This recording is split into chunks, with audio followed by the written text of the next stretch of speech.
¿Así? Wow, qué teatro más bonito tenéis aquí, de verdad. Bienvenidas, bienvenidos. Gracias al Foro de la Cultura por organizar esta reunión increíble y gracias a vosotras y a vosotros por acompañarnos hoy. Me llamo Nerea Pérez de las Heras y me acompañan Sara García, que es bióloga molecular. Buenas tardes. Esto con la primera palabra del currículum, que es largo, ¿eh? O sea, especializada en investigación sobre el cáncer y astronauta en reserva seleccionada por la Agencia Espacial Europea. Adiratu Iglesias, que es atleta paralímpica.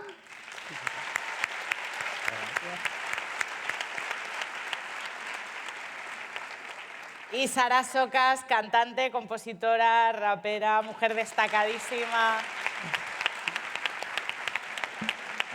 Pionera en batallas de gallos.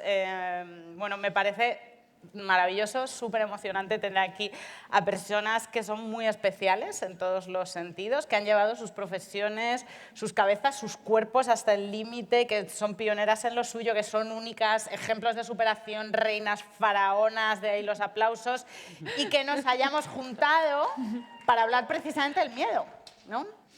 Que es un sentimiento relacionado con la vulnerabilidad, con la debilidad. Leyendo las biografías de Sara y de Adiratu, claro, da la sensación de que ellas el miedo no lo conocen.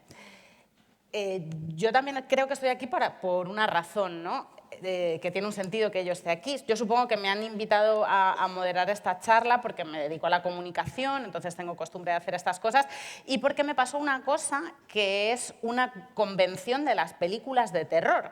O sea, lo que me sucedió a mí es un miedo de marca blanca, un miedo de fondo de armario, que es que te corten algo. Me amputaron una pierna en un momento dado. La pierna no me la cortaron, me la terminaron de cortar en un quirófano, pero me la cortó la hélice de un barco bastante grande. Y yo estuve consciente todo el tiempo hasta que llegué al hospital, en una Zodiac. Bueno, fue un proceso bastante largo y bastante gore, como os podéis imaginar. En fin, arterias, huesos, torniquetes, todo tipo de cosas. Y sorprendentemente sin llorar, todo esto, y bastante en control de la situación, con una parte del cerebro que de repente se activa, tu cuerpo toma las riendas por sí solo y me decía, bueno, nena, la pierna está perdida, vamos a intentar no morirnos. Ahí pasé bastante miedo. Creo que me han llamado por eso, porque tengo...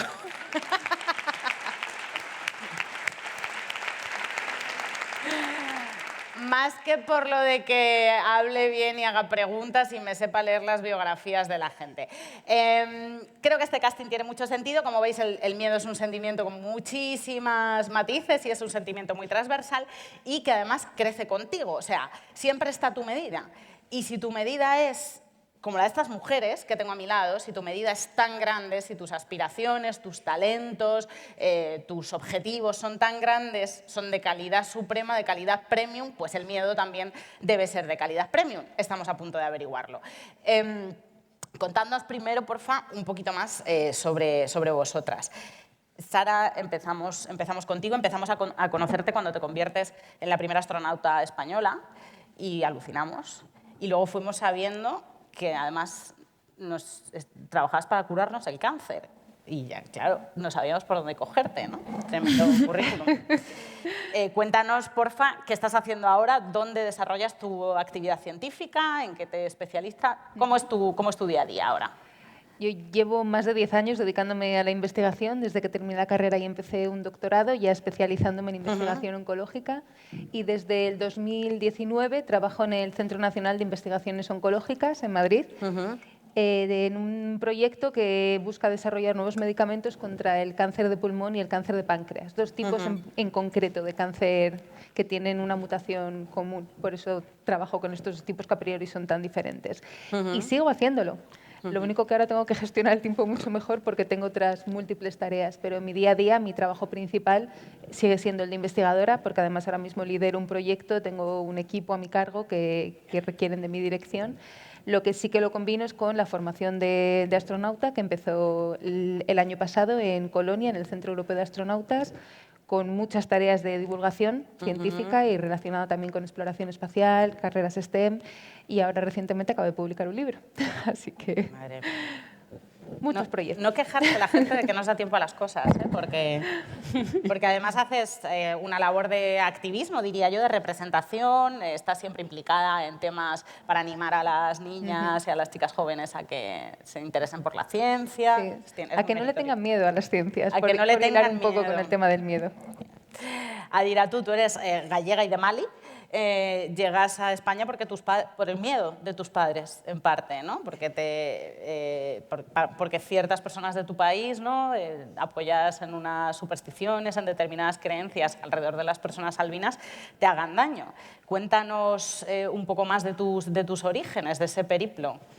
Bueno, yo, antes de todo, muchas gracias por invitarme. Y estoy aquí con dos grandes mujeres, bueno, con tres, miento.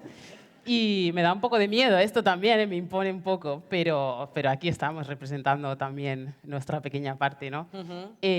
Una cosa te tengo que decir, que se lo he prometido a un chico de ahí de la entrada que está vendiendo unas bolsas, tenéis que comprarle bolsas. Importante apoyar al chico que está ahí vendiendo unas bolsas y no los está vendiendo. La gente, sacad dinero. Nada.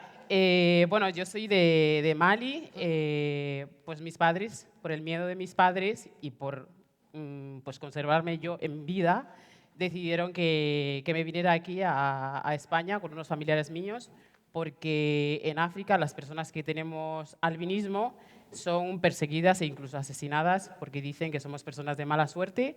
Y bueno, esta idea se ha desarrollado bueno, a través de la cultura, ¿no? Y hay muchas partes de África que siguen, pues que no evolucionan, ¿no? Porque al final el acceso a estudios pues no lo tienen, ¿no? Entonces la mentalidad sigue siendo pues de las antiguas. Y mis padres pues tenían miedo de que algún día me pasara esto, ¿no? Y por esa razón me decidieron enviarme a España, a Logroño, con un hermanastro mío. Y bueno, estuve ahí viviendo con él, pero bueno, tampoco las circunstancias pues me dieron suerte. Estuve en un centro de menores 3-4 años y a través de estar allí, una mujer maravillosa de Galicia me acogió y me adoptó y me fui a vivir allí. Le conté que el mundo del atletismo que me gustaba mucho, ¿no? Porque era mi sueño desde pequeña. Primero, en Mali no lo podía hacer porque no podía salir de mi casa por ser albina. Y el deporte no es tan visto allí, ¿no? Y entonces se lo conté y me ha dicho, al lado de casa tenemos unas pistas de atletismo, ¿no? Y ahí fue donde empecé en el mundo del deporte. Y luego fuimos averiguando que también pues yo tengo una discapacidad visual de un 80%, y aunque, bueno, aparentemente pues bueno, me defiendo bastante bien, ¿no? Y hasta el día de hoy hemos ido a unos Juegos Paralímpicos, segundos Juegos Paralímpicos el año pasado en París, y seguimos aquí luchando para Los Ángeles.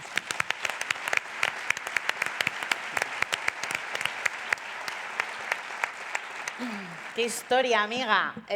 La tuya tampoco es pequeña, Sarasocas. Todavía tenemos grabado, yo creo, muchísima gente tus imágenes en las batallas de gallos, con los pelos de punta. Nos acordamos, fuiste una mujer pionera, estabas en las batallas de gallos cuando no había ninguna más, y en un momento dado decides, después de haber llegado a una final, fuiste la primera española que llegó a una final nacional, ¿no? De batalla de gallos. En un momento dado dices, hasta aquí, lo dejo. Hasta el coño. Hasta el coño. O sea, claro, después de estos increíbles currículum y historias que te crees, a mí no me da miedo, inseguridades pues también.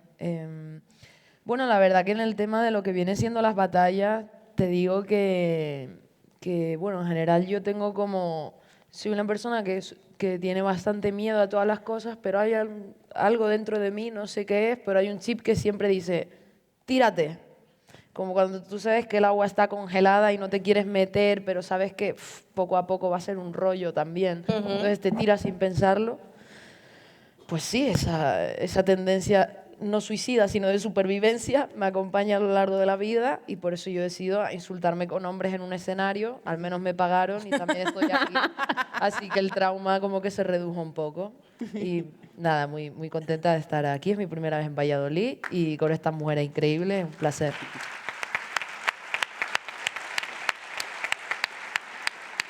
Y ahora, ¿tienes disco más o menos reciente? ¿Estás...? Me puedo promocionar y Ah, todo. totalmente, siempre. Sí, pues he sacado mi primer disco después de las batallas, que se llama Tenerife Norte Madrid. Al final, yo soy del paraíso canario, pero vivo en la terrorífica Madrid con todo mi amor, pero es que ya llevo 10 años y se nota.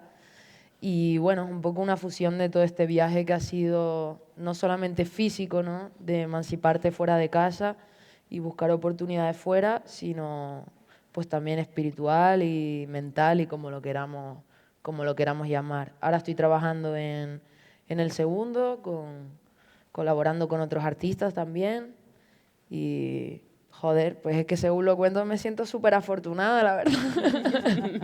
¿Qué más decirte, Nerea? Sí, sueño cumplido de infancia. Vámonos a la infancia, que es donde se originan los miedos. La infancia es una época terrorífica y espero que estemos todo el mundo de acuerdo en esto, que no haya nadie entre el público que siga pensando esa insensatez de que es un momento idílico, maravilloso de cuento de hadas. No, te pasa fatal, te sientes frágil, sola, no entiendes nada, te lo explican todo a medias, el mundo es muy complicado. ¿Cuáles son vuestros primeros recuerdos de infancia alrededor del miedo? ¿Y relacionados con qué? Empieza tú, Sara, si quieres. Aquí os podéis, por favor, es una charla entre todas, entonces interrumpidos, repreguntados y que fluya. Sí que recuerdo ser muy miedosa de pequeña, especialmente tenía muchísimo miedo a la oscuridad, me aterrorizaba. Y recuerdo de levantar a mis padres unas cuantas veces porque tenía miedo cuando estaba en la cama o la típica silla que tienes en la habitación llena de ropa, para mí eso era un alienígena que venía a secuestrarme. Y fíjate dónde estás ahora, fíjate. Recuerdo ese miedo y el miedo a exponerme en público, el miedo casi a la gente, a hablar delante de la gente. Sí, al final los miedos se pueden superar o al menos gestionar de manera eficiente. Pero sí, esos son quizás los que más calaron en mí de pequeña, yo creo. No sé, bueno, voy yo entonces. No, yo creo que de pequeña también tenía miedo a la oscuridad, yo creo que es el miedo típico de los niños, pero en mi caso era más relacionado con las serpientes. Yo soñaba con las serpientes siempre. Y bueno, mi madre siempre lo que me decía para superar ese miedo, ella me dijo un día, para que no vuelvas a tener estos sueños, estas pesadillas malas, duerme del lado izquierdo. Mira qué importantes son las palabras, ¿eh? Claro. Y no vas a soñar feo, ni no vas a soñar sueños malos, ¿no? Y desde entonces hasta el día de hoy sigo haciendo lo mismo cuando tengo sueños malos y me duermo por el lado izquierdo y no tengo pesadillas ni nada. El poder de la sugestión, ¿eh? Un aplauso para la madre de Diaru. Es verdad, es que los niños... Maestra de la sugestión, un besito desde aquí para ella. Es que los niños al final, si tú le dices, se lo cree y realmente, Claro. si tú lo crees, pasa. Y luego el miedo más como actual de Adi ahora mayor es a veces cuando nos ponemos en las competiciones, hay miedo, Claro. pero no es un miedo que me impida competir, sino que es un miedo al que me enfrento a ello, ¿no? Todos los días para competir, sí. Sara. ¿Por dónde empiezo? Bueno, yo con el tiempo, a finales del colegio y luego en el instituto, fui muy buena estudiante, pero al principio era un caos. Ahora lo llaman TDA, pero en ese momento no se llamaba de ninguna manera. Sí. Y la verdad que como que iba acumulando un miedo, ¿no? Yo creo que a veces y sin querer los adultos transfieren miedos a los niños que ellos no tienen, al contrario, los niños y las niñas muchas veces tienen mucha ilusión y al final, como lo hacen todo desde la espontaneidad, como que tampoco da mucho tiempo a que el miedo surja de por sí, ¿no? Entonces yo creo que quizá todo eso de no vas a poder o es que eres una vaga, es que eres no sé qué, es que eres no sé cuánto, ¿no? Hasta que ya luego yo como que fui encontrando mis propios métodos de vale, me leo todo esto, me lo aprendo a mi manera y tal, y lo hago con dibujos, o sea, para aprenderme un examen de tecnología, una vez me escribí como si fuera una medio canción, o sea, yo me busqué mi manera de hacérmelo un poco más entretenido y no estar así en la biblioteca. Sí. Y yo creo que un poco eso, quizá el sentir que nunca iba a ser capaz de conseguir X cosas y al final he conseguido muchas más de las que pensaba, así que bueno, espero que esa niña esté contenta. Súper segura. Sí. Bueno, eso es una historia de sentirse valiente, de superar un miedo. ¿Y dirías que es tu primer recuerdo de haberte sentido valiente? Yo creo que sí. Sí, no sé, es que ¿para qué otras cosas te sientes valiente cuando eres niño? No sé, supongo que son más cosas físicas, ¿no? De niña es verdad que te atreves a algunas cosas que yo ahora digo, ni de coña. Yo tenía un patinete de mi tío, un pueblo canario, ¿vale? Un patinete de mi tío, que eso no pasaría ningún tipo de control europeo, ninguna juguetería, ¿sabes lo que te quiero decir? Y yo me tiraba con eso, Tenerife es así y es todo para arriba, pues yo me tiraba con eso, montaña para abajo en el pueblo, y yo ahora lo pienso y digo, ¿pero a dónde iba yo? O sea, no sé cómo me maté. Pero bueno, esos son el tipo de cosas que creo que al final está relacionado. A veces eres valiente para cosas en las que expones tu cuerpo y otras para cosas mentales y al final todo va combinado. Dios, parezco una hippie de estas de las charlas, lo odio. Es esta parte. Ahora salimos Vale. de este atolladero, no te preocupes, es Ok, esta parte. Es no soy enteramente ningún monje. me hago responsable, Sara, no te No preocupes. soy una persona vitamina y me la pela. Marian Roja estaría hablando contigo ahora mismo. Lo que hay. Adi, estabas diciendo como el miedo de antes de salir a correr. Sí. El miedo bueno, y os lo pregunto a las dos, Adi y Sara.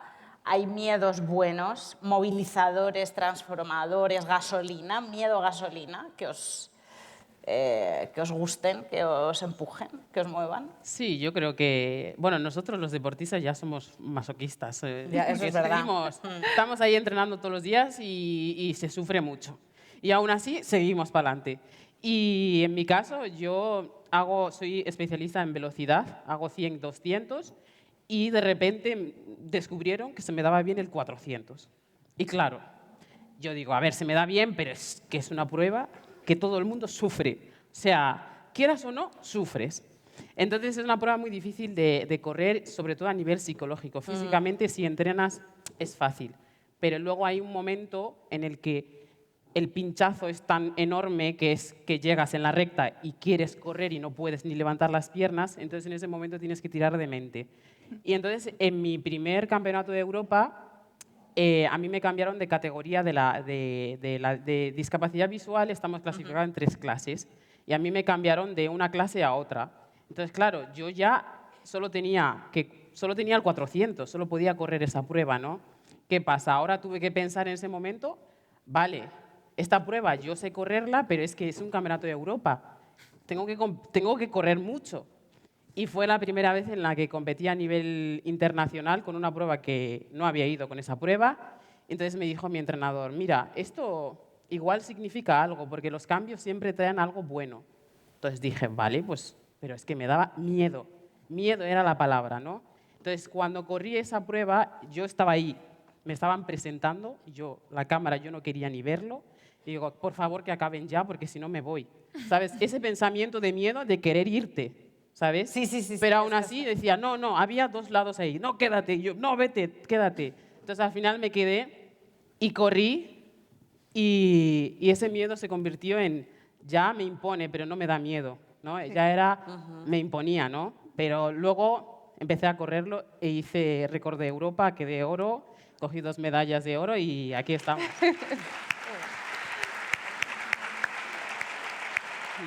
Desde luego es una buena forma de sentar precedente para quitarte esos miedos al final, Sí. en un futuro. Realmente el miedo yo creo que tiene 2 caras, ¿no?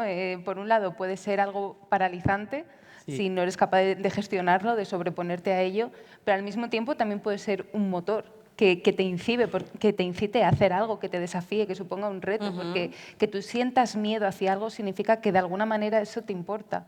Y sentimos miedo a todo lo que es desconocido, sentimos miedo a la incertidumbre o a aquello que percibimos como un riesgo. Quizá la aversión al riesgo cuando somos niños no existe tanto, no nos vamos a hacer daño porque somos inmortales. Esos miedos suelen surgir más de adultos, el miedo al daño físico y al daño emocional. Y los miedos tan irracionales que sentimos de niños son los que se van disipando cuando nos hacemos adultos. Eso es curioso cómo va evolucionando, pero realmente creo que puede ser un motor muy, muy importante si eres capaz de analizarlo de alguna manera, de sobreponerte a ello y además eso en el momento que te has enfrentado una vez y has visto que no pasa nada, que aquello que te aterraba no solo te ha dejado en un estado de alerta que te ha permitido ir más allá, sino que encima el resultado ha sido satisfactorio, claro, lo minimizas muchísimo y eso relativiza el resto de tus miedos. Creo que es una forma de exposición progresiva que ayuda. ¿Tú tuviste miedo constructivo, por ejemplo, en las pruebas para la Agencia Espacial? Sí, yo cada vez que me tengo que enfrentar a ciertos riesgos, ya sea de una prueba que va a ser muy difícil a nivel psicológico, a nivel físico, claro, hay miedo. Tienes la incertidumbre también de que en el proceso de selección, a medida que vas avanzando, vas poniendo más carne en el asador, pues tienes miedo de no llegar hasta el final, de no estar a la altura, de cómo te va a afectar. Pero al final si eres capaz de que no te paralice, ni tampoco te daña a nivel psicológico en el sentido de que te sientas de menos, sino que seas capaz de sobreponerte, ayuda mucho. Y otra cosa que también hago cuando hay algo que realmente me da mucho miedo es un poco lo que decía Sara, no pensarlo demasiado. Porque en el momento que te paras a visualizar todos los escenarios catastrofistas que pueden ocurrir de ese hecho en sí, te quedas paralizado. Entonces a veces simplemente tienes que saltar. Vamos ahora con escenarios catastróficos, que me gustan a mí mucho. Bueno, se dice siempre que en teatro y en monólogos y cuando haces cualquier trabajo escénico, en el momento en el que pierdes el pánico, el miedo escénico, el no paralizante, te tienes que retirar, porque entonces ya es que no te impone el respeto el público y no les vas a dar la energía que se merecen, o sea que sí existe un miedo constructivo. Preparando las preguntas, lo que he intentado hacer es ponerme un poco en vuestro lugar y pensar de qué tendríais miedo cada una de vosotras. En tu caso, Sara, lo he leído en una entrevista, Adira, tú, como tenemos las dos una discapacidad relacionada, como las discapacidades tienen como sus propios miedos, pues al futuro, al propio cuerpo, a las limitaciones y en tu caso, Sara, a la mente en blanco, ¿no? En las batallas de gallos, lo que me transmite cuando he visto vídeos tuyos es una sensación como de empatía hacia la tensión el cerebro tiene que estar afinado para delante de un público muy grande, muy hostil, responder. O sea, casi la sensación del cuerpo, aunque no lo sea, es una sensación un poco de vida o muerte, ¿no? De aquí me lo juego todo y el silencio me puede acabar conmigo y con mi carrera. Sara, tú dices que te da mucho miedo el negacionismo científico. ¿A qué escenarios catastróficos nos puede llevar el negacionismo científico que tantísimo éxito tiene en medios de comunicación, en redes, en la anticiencia?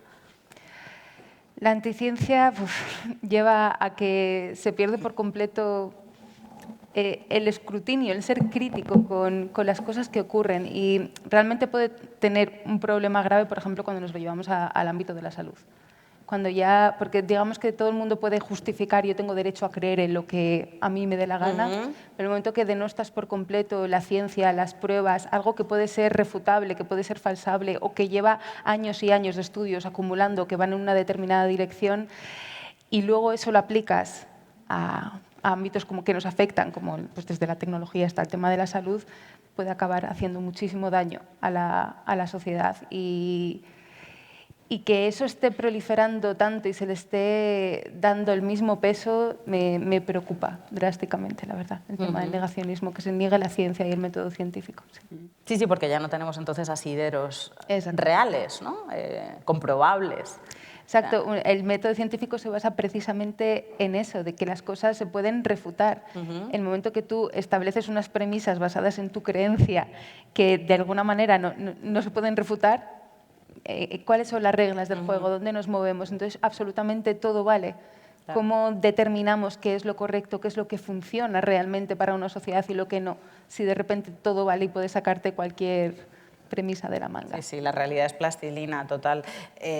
Trabajas además, convives y trabajas con una de las cosas más aterradoras para todo el mundo, con uno de los miedos más transversales, que es el miedo al cáncer. Como decía Woody Allen, las dos palabras más bellas no son te quiero, sino es benigno. Cuanto más sabes del cáncer, ¿te asusta más o te asusta menos? Depende del tipo de cáncer. Es que esto para mí está relacionado un poco con el tema de la salud en general. El sentirnos vulnerables, que es algo que nos da miedo. Yo creo que todos somos en mayor o menor grado hipocondríacos, hasta cierto sentido, porque tenemos este cuerpo, ¿no? Y sabemos que aunque lo que cultivamos es la mente, esto es efímero y en el momento que esto falle, se nos acabó todo. Entonces, querer proteger ese cuerpo que nos mantiene con vida es un sentimiento completamente natural y humano. Y en el caso del cáncer, que es algo tan complejo, estamos hablando de 200 enfermedades diferentes para las cuales no hay una cura como tal, nos aterra. Pero en realidad creo que la palabra cáncer no debería dar tanto miedo como otras enfermedades. Al final es cuestión de entender qué es lo que le pasa a cada persona, porque cada persona es única. Cada tipo de cáncer es único y cómo afecta a ese paciente es un caso puntual. Esto es a lo que aboga la medicina personalizada, que es a lo que yo me dedico. Entonces, no es cuestión de tenerle miedo, sino de entender cuál es el contexto de cada persona y qué soluciones existen. Pero es verdad que es una palabra que aterra. Bueno, nos da mucha tranquilidad que estés tratando de solucionar esto en un futuro, la verdad.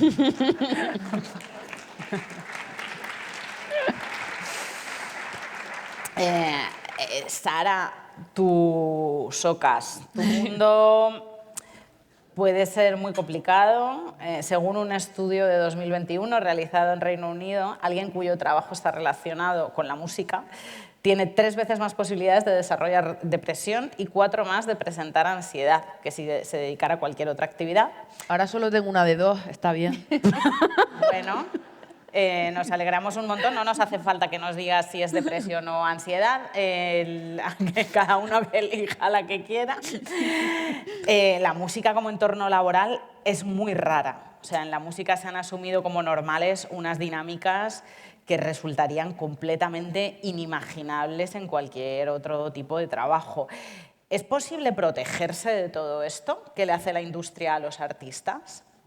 Bueno, yo creo que al final, pues obviamente depende mucho de la gente con la que te rodees a nivel personal y a nivel profesional, porque también, es decir, si profesionalmente estás desarrollando tu proyecto o incluso tienes la suerte de tener continuamente ciertos trabajos, como sea una gira, sea algo como por ejemplo lo de hoy, pues vas a ver mucho a la gente con la que trabajas. Entonces yo creo que para mí al menos es muy importante que tengan calidad humana y que tanto conmigo como con el resto de personas, porque la verdad yo no me sentiría cómoda con un gilipollas cocainómano a mi lado. Lo siento mucho, con todo el respeto, pero no podría.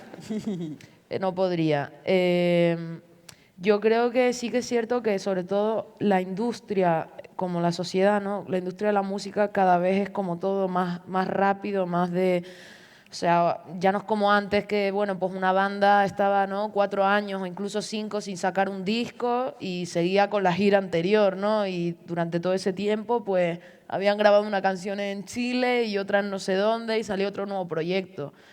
Ahora, ningún artista, yo diría, menos, no sé, Rihanna, por favor, vuelve a sacar música. Desde aquí de Valladolid te lo pido. Está sacando pintalabios. Total, está sacando pintalabios. Que los hace muy bien también, ¿eh? Total, total. Lo que quiera lo hace bien.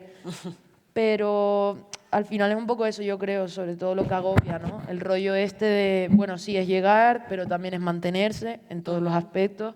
Pero la música es como muy de, vale, ¿quién es el nuevo artista que está ahora súper pegado? Y son procesos muy rápidos y muy locos para la mente. Y las batallas, bueno, pues qué decirte, efectivamente, con lo de vida a muerte lo has descrito muy bien, porque al final es como que yo creo que mantenemos la adrenalina a un punto muy alto durante más tiempo del que yo creo que tiene que hacer efecto la adrenalina, ¿no? Al final la adrenalina es algo que te da con...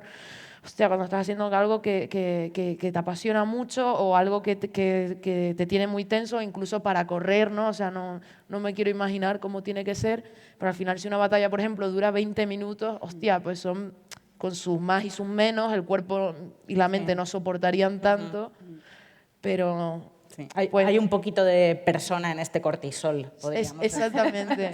O sea, yo no recomendaría las batallas así como en plan, hey, para cuidar tu salud mental. No, la verdad. Pero también, bueno, pues te curte para otras cosas.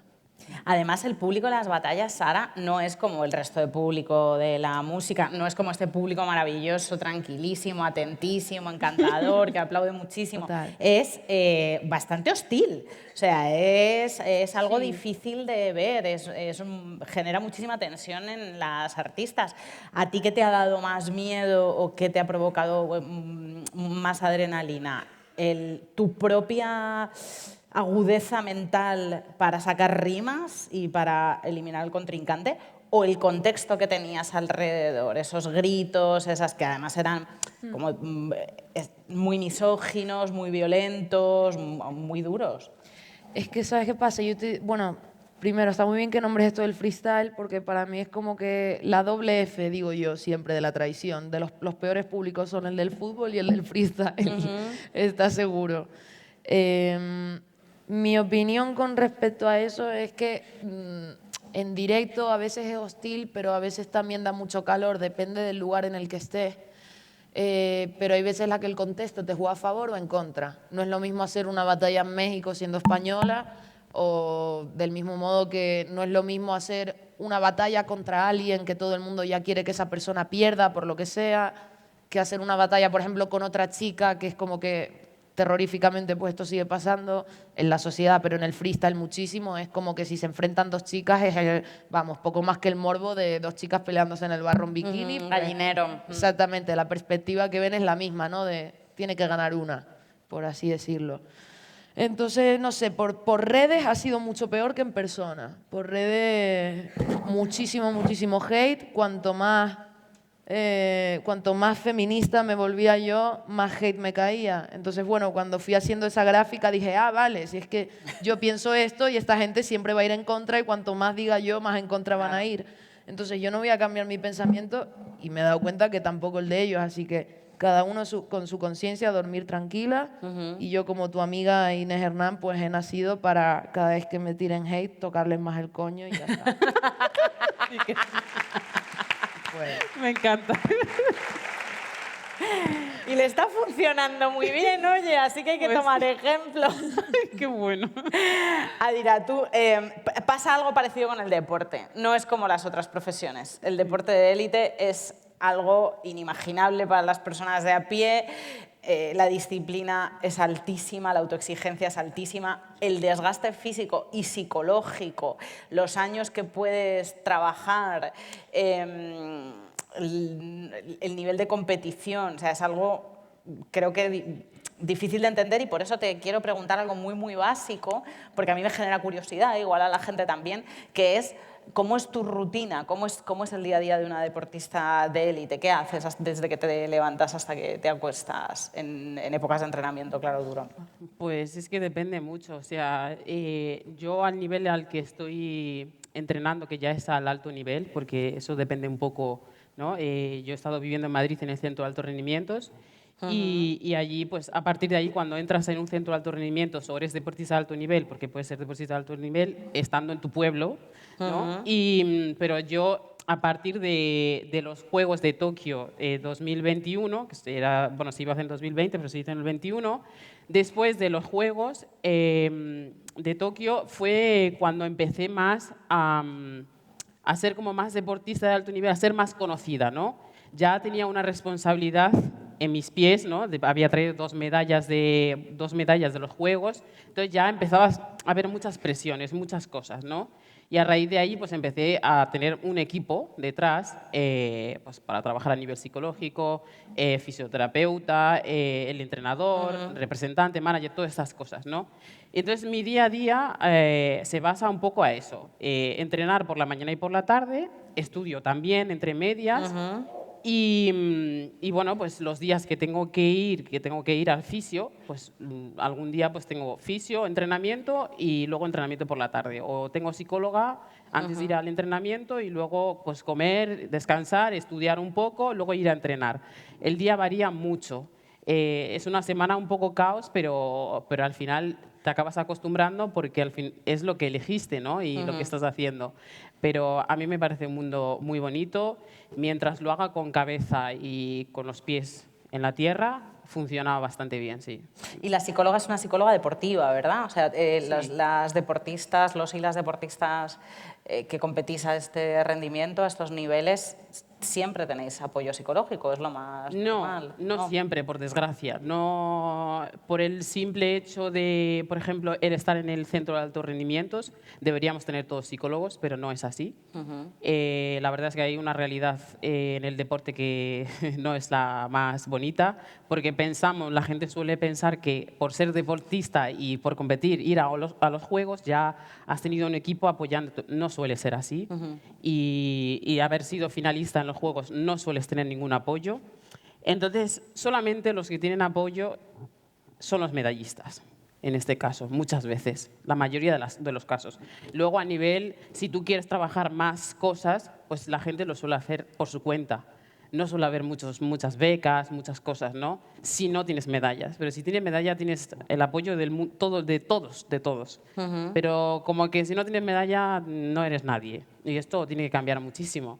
Porque al final uno tiene que tener los apoyos desde el principio para llegar a lo más alto. Y luego ya una vez que esté en lo más alto, pues bueno, también seguir teniéndolo, ¿no? Pero no desde que tú llegas siendo nadie y no teniendo ningún apoyo, porque te has estado pagando tú todo para llegar a lo más alto y has tenido la medalla, entonces te dan el apoyo. No debería ser así, ¿no? Entonces tiene que cambiar mucho esa visión, sí. Y, a ver, yo desde que tengo una discapacidad sobrevenida muy reciente, pero desde ese momento como que vivo mi propio cuerpo como si fuera un tercero, ¿no? Como un agente que me acompaña a veces, que a veces me putea un poco, con el que tengo que negociar casi todos los días, descansos y forzar, y a veces forzar un poco menos. ¿Cómo es tu experiencia relacionada con los miedos de la discapacidad, que son muy específicos? Porque a veces es como que tu cuerpo te acompaña o no te acompaña, ¿no? O te puede llegar incluso a traicionar. ¿Eso cómo lo gestionas? A ver, es que yo al final mi discapacidad viene dado del albinismo, que es una discapacidad visual. Yo he visto así desde que he nacido, entonces lo tengo muy normalizado, ¿no? Entonces sí que es verdad que hay momentos en los que se pasa muy mal. Yo, por ejemplo, venía de una ciudad muy pequeña de Lugo y de repente cambiarme a Madrid, coger el autobús para ir a la universidad, ver ese número del autobús. O sea, eso era, vamos, horrible. Entonces hay muchos momentos estresantes. Y cuando no conozco el camino, es que no puedo manejarme muchas veces yo sola, ¿no? Claro. Entonces, en ese momento, pues surge esa creatividad, ¿no? En el que, vale, no veo el autobús y empiezas a pasar como una ansiedad de que, joder, el del autobús no para y sabe que estoy ahí y cojo el autobús todos los días y sabe que no puedo, ¿no? Entonces, de pensar, vale, pues el autobús 133, ponerlo en un papel grande, levantarlo así, y entonces el del autobús para, ¿no? Entonces ir buscando soluciones. Los trucos, sí. Sí, los trucos y en clase ya ni te digo, en el instituto eso era pues, horrible. Entonces encontrarte con muchas situaciones de algunos profesores que están dispuestos a ayudarte y otros que no, fue terrible. Entonces en esos momentos te surgen muchas dudas y mucho miedo, ¿no? De si puedes o no puedes. Y en realidad sí que puedes, pero tienes que tener las mismas condiciones, ¿no? No las mismas condiciones, pero tú tienes que... Yo voy más lenta leyendo, tengo una discapacidad visual, necesito otras adaptaciones y para poder llegar a estar al mismo nivel que los demás, ¿no? Entonces hay muchos momentos en los que hay miedo, pero si tienes buenos apoyos, en mi caso yo tengo una madre maravillosa que está en el mundo de la enseñanza, entonces ella supo hacerlo todo muy bien. Pero si no tienes a alguien que luche por ti, muchas veces la gente acaba tirando la toalla y eso es lo que no puede ser. Y eso funciona para la gente con discapacidad y para la que no la Sí, tiene. para O cualquier sea, cosa. esto es absolutamente transversal para todo el mundo. Sí. Esto es lo más importante. Sí. Vivimos en un contexto social y político aquí fuera que es bastante inquietante, bastante aterrador. Hay sufrimiento de personas muy vulnerables en todas partes, miedo al desastre climático, la circunstancia de que el poder político y el poder económico ya son prácticamente indistinguibles. Lo que se entiende es que estamos como a merced de los intereses de las empresas y que trabajan al margen de cualquier consenso democrático. ¿Pensáis que la sociedad en la que vivimos está paralizada por el miedo? No lo sé, la verdad es una pregunta interesante. Sí. No sé si es cuestión de parálisis contra el miedo o a lo mejor algo de derrotismo o de pensar que no se puede hacer nada, que es, no sé, de vulnerabilidad y dejarse llevar un poco. Sí, yo creo que la mayoría, yo creo que mucha gente a día de hoy ya piensa, o sea, el miedo a decir algo y que todo el mundo vaya ahí a por ti, ¿no? Que ya no, yo muchas veces me cohíbo de decir cosas que digo igual, ¿sabes? Entonces ya no siento que me pueda expresar más de lo que... Y yo creo que casi todo el mundo tenemos ese miedo, ¿no? Más así como más colectivo y eso también tiene que cambiar mucho. Sí, yo creo que también a nivel activismo, ¿no? Como que te cansan X cosas. Yo, por ejemplo, me considero que ahora sé muchas más cosas que antes. O sea, como que me siento más segura para hablar de X tema porque siento que tengo más experiencia o que he escuchado a mucha gente maravillosa que me ha enseñado muchas cosas. Pero igual en X momentos aún así también, pues eso mismo, dices, no voy a decir esto porque ya mi experiencia me ha dicho que van a saltar 2000 señoros, ¿sabes? Que por mucho que, ¿no? Que obviamente vivamos en planos distintos dentro del mismo mundo, pues a veces no te apetece someterte a eso. Y lo que bien dices, pues sí, al final yo creo que hay un derrotismo, pero bueno, tenemos que intentar sacar otra vez la esperanza, porque esta gente tiene el dinero, el poder, y se la sudamos muchísimo. Entonces, al menos nos tenemos que importar nosotras, yo creo. Sí, esa es la clave. Esa es la clave. Cuando decía connivencia entre el poder político y poder político y económico indistinguible y al margen de la democracia y en pos del beneficio de las empresas, lo que quería decir era se la sudamos muchísimo. Básicamente, qué bueno que Sara es una persona que trabaja con las palabras y entonces lo ha resumido muchísimo mejor y con muchísimo más sentido. Las tres sois mujeres en entornos bastante masculinizados. Bueno, en el caso del deporte, pues sí que está segregado, pero el deporte como al que van patrocinios, dineros, es el deporte masculino. ¿Qué papel ha jugado en vuestra, y empieza tú, Sara, en la ciencia, por ejemplo, el ser mujeres en entornos masculinizados? En mi caso, una cosa que tuve muy, muy clara desde que empecé a dedicarme a mi profesión de investigación es que no iba a permitir bajo ningún concepto que el hecho de ser mujer condicionase cómo yo me enfrento a los retos. He tenido que romper muchos estereotipos, especialmente en este tipo de profesión, donde digamos que las grandes eminencias científicas son señores de 70 años con traje y corbata y parece como que si tú eres diferente o rompes ese cliché, no te van a tomar en serio. No tienes credibilidad, claro. Entonces, bueno, eso, ir contra esos estereotipos a veces y que notes cómo la gente te prejuzga, pero en cualquier caso lo que me prometí a mí misma es que yo no cambiaría mi forma de ser, mi forma de manifestarme por el hecho de estar en esos entornos. El hecho de llevar el pelo rojo no me hace ni más lista ni menos tonta, o sea, ni más tonta, ni nada por el estilo. Entonces, no he permitido que me afectase y no siento que he notado ciertas miradas, pero no ha sido un problema. Y en el caso de la otra percha, mi otro sombrero, que es el de candidata astronauta, Ahí, afortunadamente, todo lo que viví en su día, que en el proceso de selección, fue un proceso ciego. Entonces, directamente no se distinguía entre hombres y mujeres. Éramos un código alfanumérico. Mira. Qué guay. Y al final es curioso, este es un dato que he dicho en algunas ocasiones porque me pareció llamativo. Se animó mucho a las mujeres a presentarse precisamente por lo que comentas. Es una profesión tremendamente masculinizada. A todos nos viene a la mente quiénes son los prototipos de los héroes americanos, Claro. estadounidenses. Y muchas veces era porque las propias mujeres mirábamos esos entornos y decíamos, esto no es para mí. Yo ahí no tengo ninguna posibilidad y directamente no se intentaba. Entonces hizo mucha publicidad por animar a las mujeres a presentarse. El 25% de las candidaturas fueron de mujeres y tras ese proceso ciego, finalmente casi el 50% de los seleccionados, de esos 23.000, fueron mujeres. O sea que al final no es que sea... Wow. Respondemos a prejuicios. Tremendo. Claro, y en la ciencia lo que ha pasado por indiscutible, objetivo, científico, también estaba lleno de sesgos, ¿no? Históricamente, Sí. sobre todo en la medicina. Y sigue existiendo esos sesgos. Al final, en ciencia ocurre una cosa que se está cerrando, pero hay una tijera clarísima.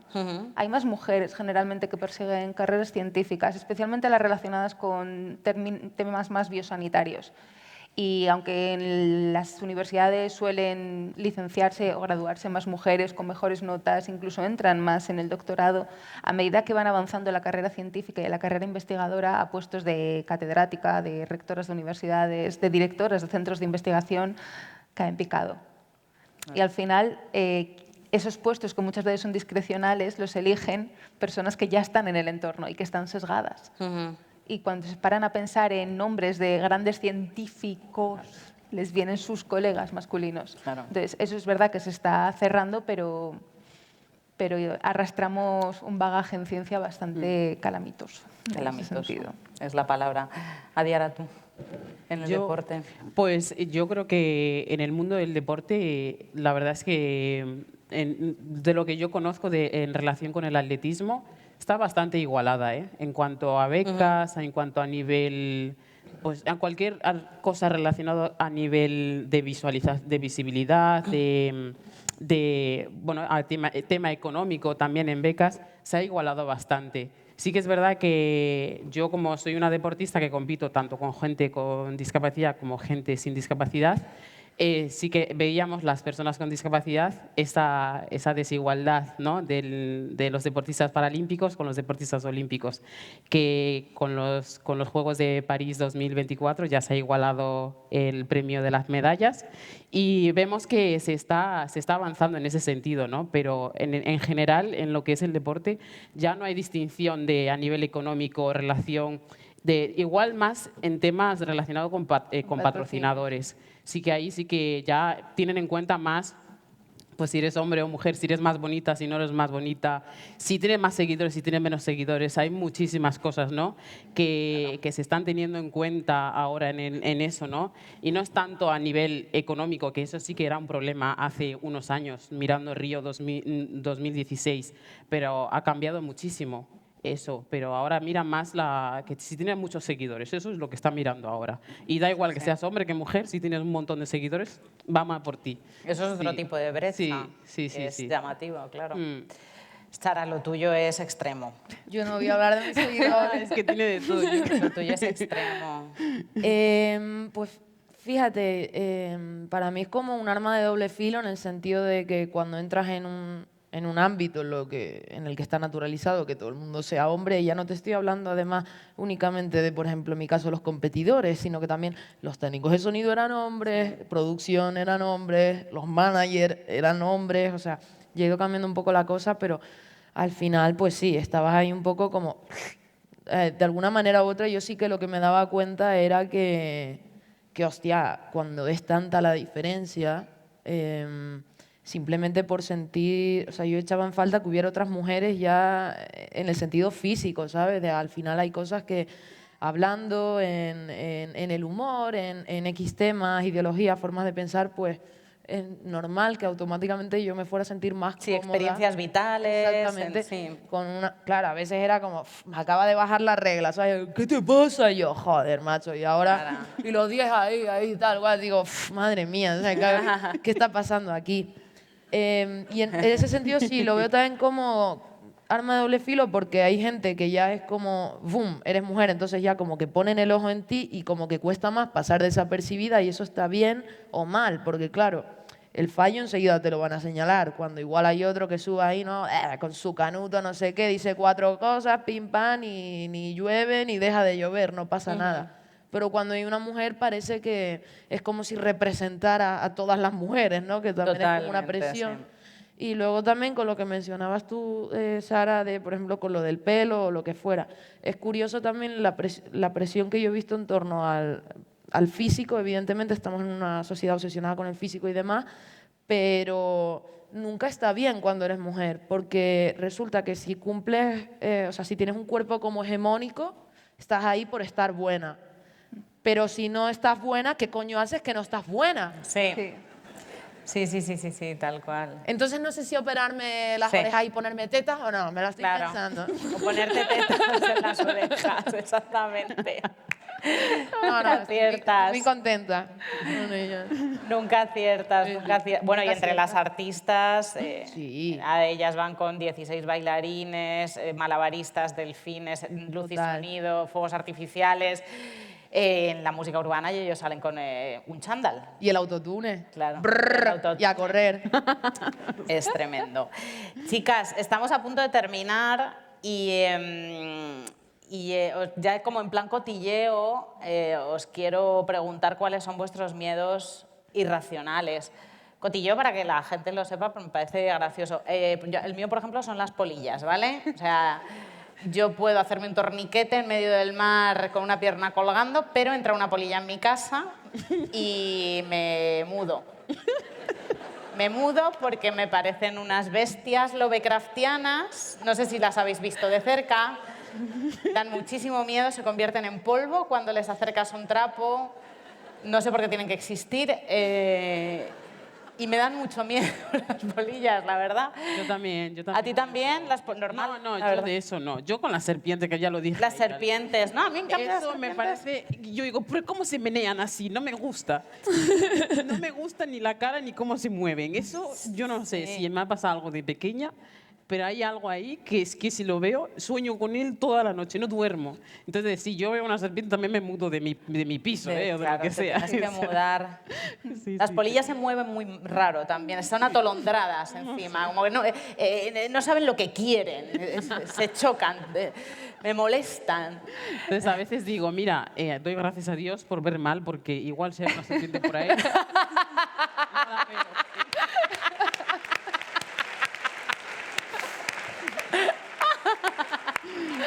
Sí, sí. Mi miedo irracional va también un poco en esa línea, más hacia las arañas, o en general los insectos no me gustan todo, Sí. y tiene mucho que ver con cómo se mueven. A mí los bichos que se mueven como muy rápido y les puedo perder de mi campo visual, y se me pierden, me ponen muy nerviosa. Y como miedo irracional, me da miedo mirar a través de una mirilla, pero esto es por muchas películas de terror. Es aterrador eso. Uf, siempre te preguntas las posibilidades que hay de que haya una persona con una careta de payaso al otro lado, ¿verdad? Y un cuchillo. Son altísimas. Bueno, Canarias, cucarachas. Sí, justo. Cucarachas de tamaño, cucarachas con muslos, ¿verdad? Cucarachas del tamaño de una serpiente, cucarachas que hacen crossfit. Pero lo peor de todo, tía, es que fíjate tú, qué mala suerte. Yo vivo en Madrid eso hace 10 años. Yo vivo con mi hermano, mi perro, wow, parecemos una familia estructural. Y tenemos la mala suerte que si fíjate que Madrid es un clima seco, hemos tenido durante, o sea, el último verano una plaga de cucarachas Wow. en el piso. Y tú no sabes la ansiedad con la que se vive en esos momentos. Wow. O sea, de repente levantarte por la mañana para servirte unos chocoflakes y abrir la puerta así como de ¿qué habrá hoy? ¿Chocoflakes o cucarachas? Te lo juro que no, o sea, yo he llegado a llamar a mis padres a día de hoy con 27 años llorando a moco tendido y mi madre, claro, de ¿qué te pasa? ¿Qué te pasa? ¿Sabes? De ya, mi hija le ha pasado una desgracia, le ha pasado algo horrible y yo... Y mi padre, vas, en mi casa había 10 cada día, coges una chola, le das así, el recogedor y pa'lante. Para mí no va así, papá. No va así. No creo en Dios, pero por si acaso, que este año no vuelva. Luego las cucarachas son simpáticas, son monógamas. Son monógamas las cucarachas. Las polillas son más guarrillas, la verdad. Son promiscuas. Bueno, hemos hablado muchísimo de miedo, de terror, de mirillas de cucarachas y para espantar los males, para limpiar ahí un poco el teatro de energías, aunque nos hemos echado unas risillas también, pues no hay nada mejor que la música. Y bueno, Adi yo creo que nos anima, Sara ya tiene otros muchos talentos también, así que Sara te va a tocar. O sea, que no va a cantar Sara, ¿no? Si no es... Te toca a ti, sí. Qué putada. Vale.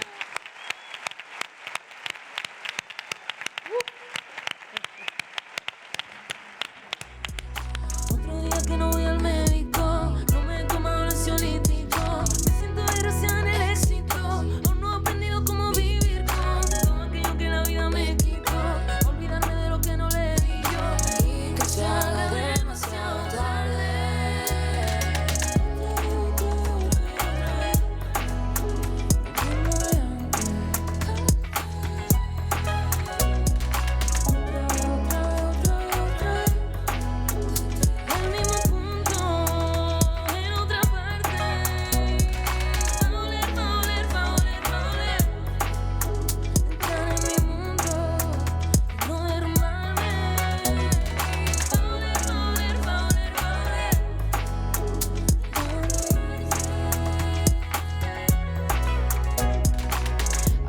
Creo que esto es en vano, luego entiendo que no todo es malo.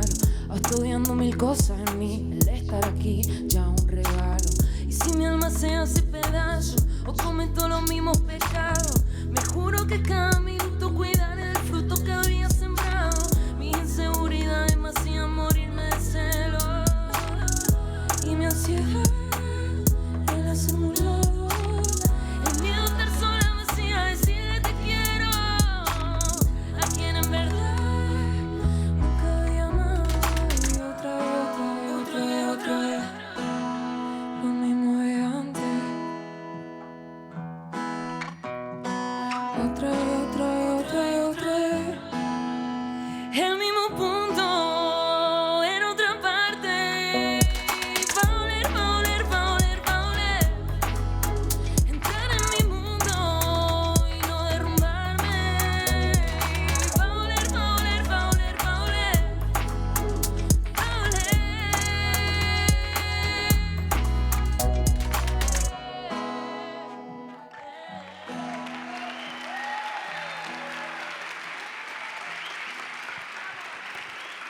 Y ahora, como no aguanto mostrar mi vulnerabilidad más de 3 minutos y tengo que hacer bromas de todos mis traumas, me voy con un tema animado.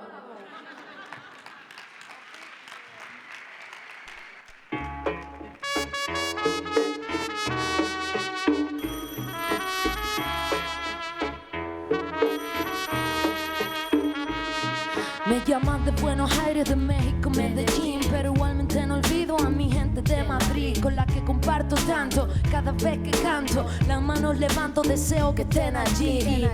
Por eso no me olvido de esos días, los que estaba con los colegas soltando melodías, hablando de cosas bien calientes con bebidas frías, pensando, Dios, qué vida está la mía, demasiado buena.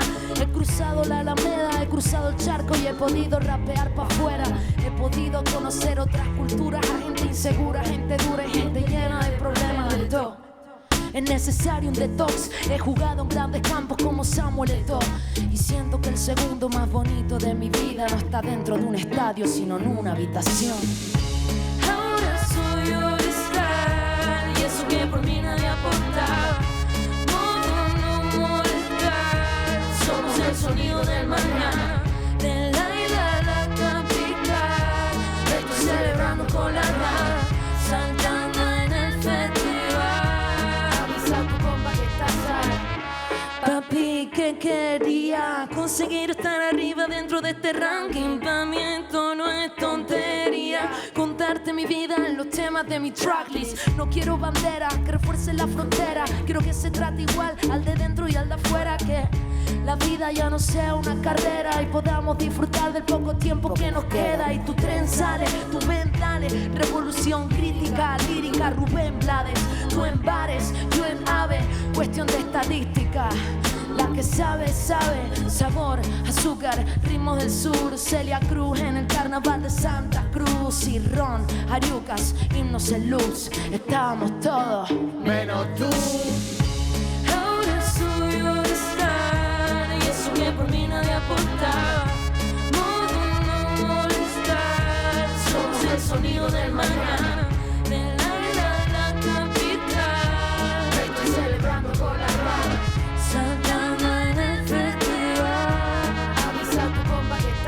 La vida no se acaba mientras quede fe. Una mañana bebo cava y otra café. Un reggaetón, una balada y un rap. Un ron, una calada y seguimos en pie. La vida te hace daño y otras veces bien. Un día es el engaño y otro el interés. Pero hay cosas bonitas para que se ver. La gota de lluvia en un mar de sed.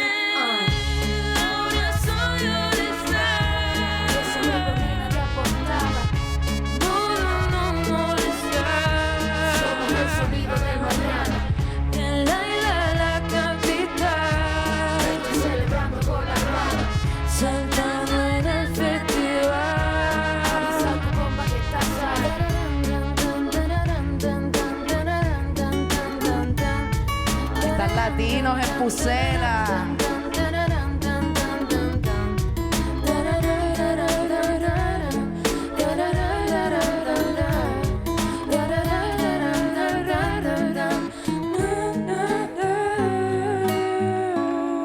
Muchísimas gracias.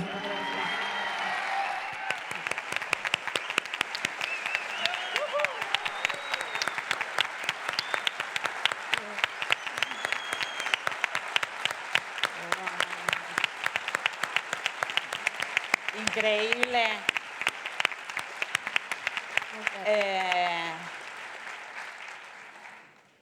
¿Qué suerte tenéis ahora que podéis hacerles preguntas? Increíble, ¿eh? No sé si os ha quedado alguna duda, la verdad, porque yo creo que me lo han contado todo, han cantado. Astronauta, deportista. Más aplausos, sí, señor.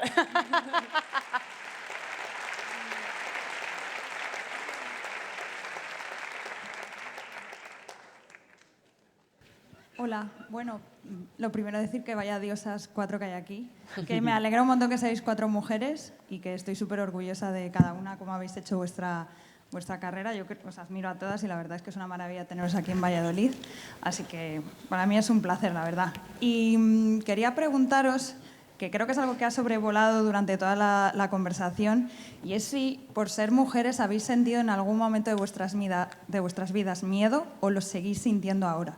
Yo personalmente como mujer, y pese a todo lo que hemos avanzado, yo hay veces que sigo teniendo miedo. Entonces, solo por el simple hecho de ser mujeres, creo que a veces lo sentimos y me gustaría saber si vosotras a día de hoy lo sentís o lo habéis sentido en el pasado. Así que nada, muchas gracias y de verdad que es una maravilla teneros a vosotras 4 aquí porque sois un referente y un ejemplo para todas las mujeres y todos los hombres. Gracias.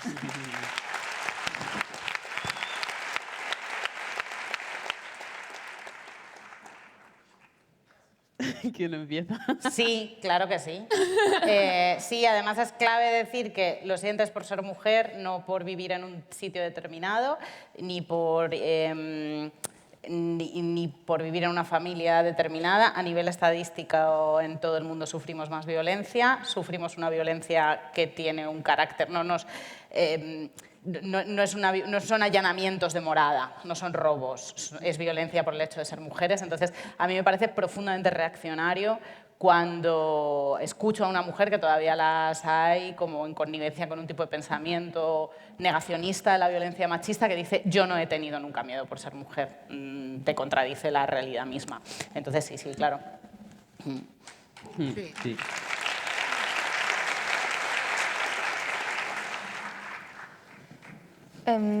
Estoy bastante de acuerdo, sí. En mi caso, situaciones... Yo la verdad es que soy un poco kamikaze por la vida, nunca voy pensando que algo malo me puede pasar. Prefiero como quitar ese pensamiento de mi mente, pero sí que me he visto envuelta en situaciones aterradoras, en cierto modo, y 100% por el hecho de ser mujer.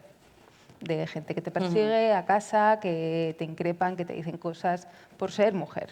Me ha pasado más de adolescente, pero sí. Y no es eso el miedo que te vayan a atracar o algo, sino específicamente por una mujer vuelve sola a casa de noche. Ese miedo al final acaba haciéndome ya porque es real.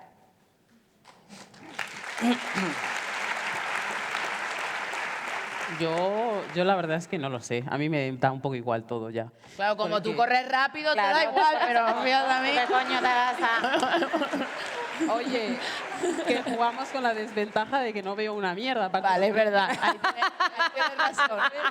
Puedes pillar.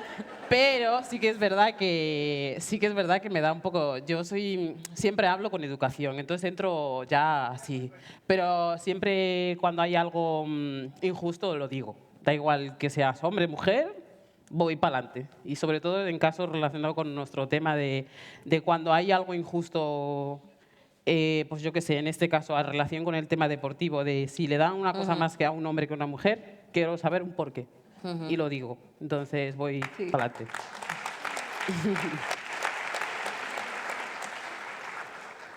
Bueno, básicamente eso. Yo creo que a nivel físico o sea, independientemente de nuestras profesiones, ya hemos vivido, yo creo que todas o casi todas, sin haberlo hablado previamente, pero bueno, eso mismo de casos de acoso, de lo que sea en transporte público, de fiesta, lo que sea. Redes sociales. Redes sociales también, por supuesto. Pero bueno, en redes sociales, ¿sabes qué pasa? Vi el otro día una tía en TikTok y lo voy a hacer, es un vídeo guapísimo. La tía cogía, por ejemplo, de Taylor Swift, ¿no? Imagínate que ha subido una foto, pues cogía los comentarios estos terroríficos de pues ahora está más fea o está más gorda o todo esto, comentando el cuerpo, y automáticamente ponía el comentario y luego ponía la foto del tío que ponía ese comentario. ¡Toma! Sí. Hostia, ¿eh? Hostia, que no hay que juzgar a nadie por los cuerpos, pero es que esas personas están juzgando por los cuerpos a mujeres y eso era, Bueno, con perdón aquí, a los que, pero 90%. decía que Taylor Swift era average, o sea, que era como normalita. Sí, sí. Había que ver al caballero. No sé, eso Sí. yo creo que lo voy a hacer para quitarme el miedo a lo que me digan los señoros. Voy a hacer eso. ¡Toma!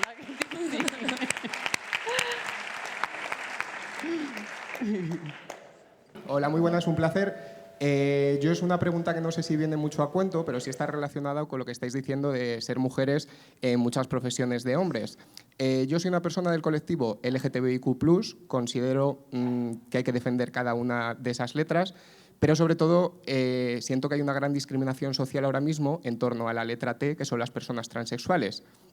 Y se está dando un discurso muy peligroso actualmente, que por eso te quería hacer la pregunta a ti, Adi, sobre que las mujeres transexuales compitan profesionalmente con mujeres cis. Es decir, se está dando un discurso, muchos señoros, como bien decís, con corbata y caspa, de que las condiciones físicas no son las mismas, o por ejemplo en el caso de Sara, procesos de selección en el cual pues no es lo mismo que para la NASA, pero que para un puesto de policía o de bombero se da discriminación a las mujeres porque se hacen pruebas físicas supuestamente más fáciles. Entonces, hay gente que está diciendo que las mujeres trans se están metiendo en esa sigla para poder competir a favor de ellas porque las pruebas de acceso son menores. Entonces, quería saber, Adi, tú personalmente, si sientes miedo de competir contra una mujer trans o si sientes algún tipo de discriminación porque las condiciones físicas no son las mismas o es un discurso totalmente externo de las mujeres.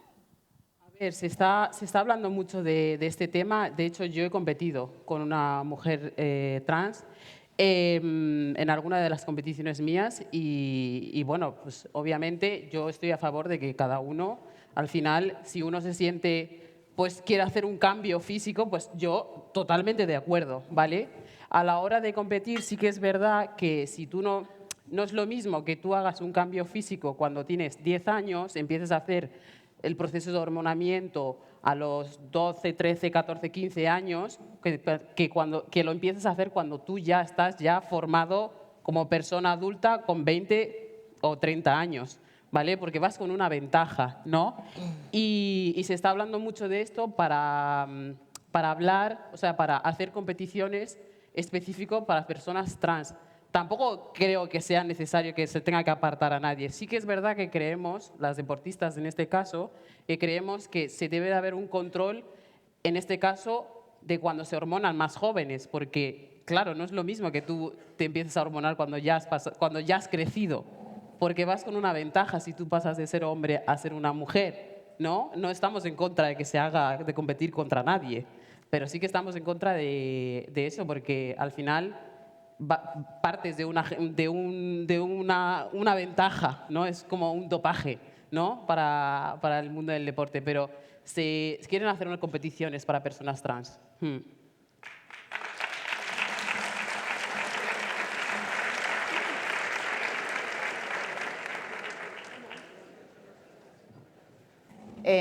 Pues muchísimas gracias a todo el mundo por venir. Muchísimas gracias, chicas. Gracias, Sadia, María. Diaratu, Sara. Y gracias a todos vosotros y vosotras. Sí, espera. Vale. ¿Cómo se llama la librería? Tenemos una cita a las 8:30 en la librería Sandoval para firmar libros. ¿Firmo yo? ¿Y quién más firma? ¿Y? Sara. Y Sara también. ¡Ah, genial! Mira, estupendo. Oye, pues allí nos vemos. Allí nos vemos. Os los leéis los dos juntos. Gracias.